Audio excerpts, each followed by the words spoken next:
everyone. Welcome back to Immediate Movie Reactions. I am here after just seeing Gran Turismo, the movie based on the PlayStation game that is not just an advertisement for Nissan and for PlayStation and for Gran Turismo, even though it's pretty darn close. I'll let you know what I think right after the intro.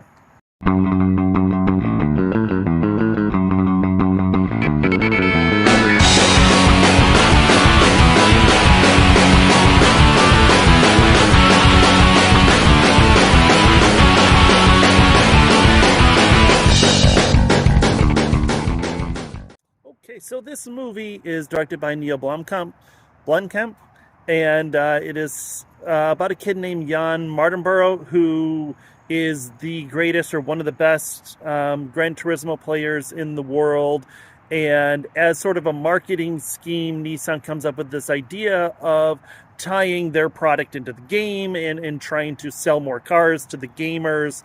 And it's kind of a really far-fetched, crazy concept, but I guess pretty much happened like that.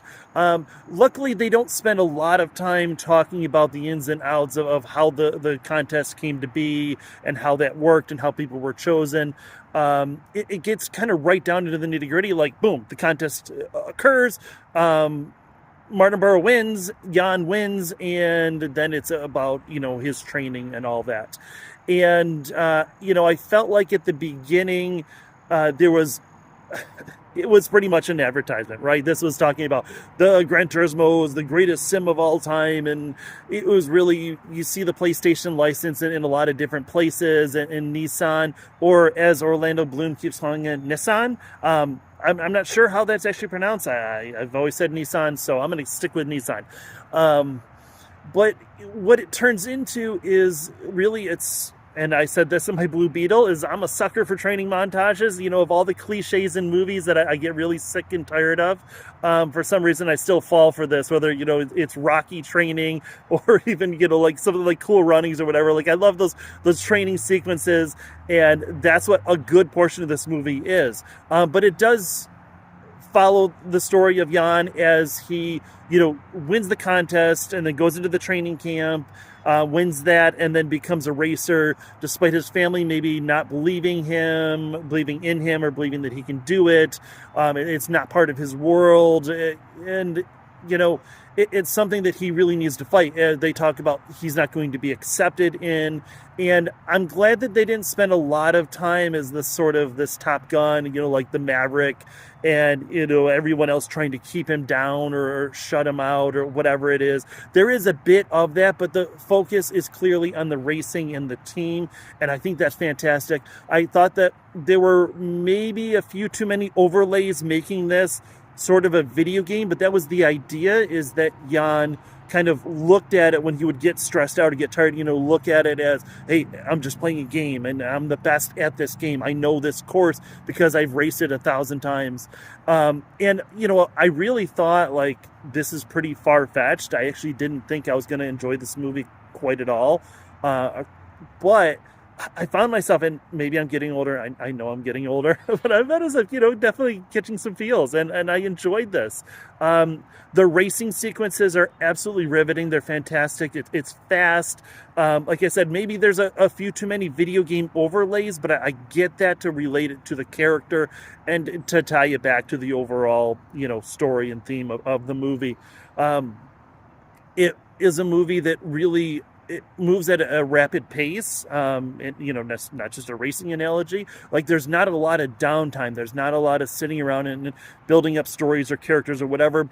But at that same time, you also get to know each of the different characters. David Harbour is in here as the kind of grizzled racing vet who doesn't want to come back, but he does because he's got a chance to relive his glory or reclaim or whatever it is. Orlando Bloom is kind of the hotshot marketing guy who falls into really believing in the team and everybody rooting for it. And, I feel about racing games kind of how I feel about racing, which is that I look at it, I'm like, hey, that's cool. I would maybe enjoy that, but then I never quite get into it. But then you come out of a movie like this, and I'm like, you know what? I could watch some racing. I want to see how this Mardenborough is, Jan Mardenborough, totally messed that up, is doing. But, we'll see. I enjoyed the movie. I don't know if it's going to carry on. If Nissan's goal was to sell this contest to sell um, cars, I would like to see what sort of translation that actually had to sales. I would like to see what sort of translation this might have to people, buying Gran Turismo or watching more racing or whatever it is. But, just within a capsule, I think this was a really successful movie. I did enjoy seeing it on the big screen. So, to see it, stream it, or skip it. If you get the chance, I think definitely see this in the theater. I think that it works better. The movie is loud. It is fast. There's some weird things, like this is going to be really, really strange. The consistency with earbuds, again, this is really crazy, but David Harbour's character uses an old Walkman, right? Of course, he uses a Sony Walkman with the foam headphones. And there's a point, and I swear there's a point where you see Jan on a treadmill or, working out or whatever it is, and he's got earbuds in. And I thought that's really weird because this is way before the earbuds went in. But then later he has wired earbuds. So maybe I'm crazy and maybe it makes no difference at all. But just kind of one of those things that I picked up in this movie. But definitely, I think if you get the chance and you enjoy racing, I don't care if you like video games at all. If you like racing, you like sports movies, they do say about 1 billion times in this movie how racing is a real sport and these are real athletes and go through all the numbers and all that.